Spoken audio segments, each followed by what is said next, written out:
الحكم تاعهم باسكو يدخل روحه في شؤون الداخليه تاعنا، وهذا غير مقبول.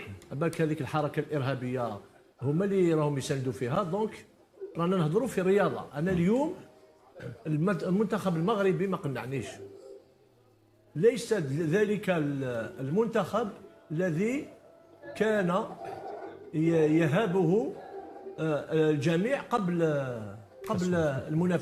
بدايه المنافسه. من مقابله الى اخرى رانا نشوفوا باللي المستوى تاعو لم يتفاوت المتوسط.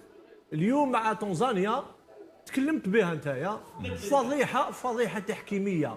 وهنا السؤال اللي لازم يبقى مطروح، انا ما نلومش المغرب، انا ما نلومش المغرب اللي الحاكم كان معاه، باسكو هذا البينالتي حكيم كما قالها واحد في الفيسبوك ولا دار ستاتيو عجبني، قال هذاك البينالتي ميم قاسامي يسيف ليه.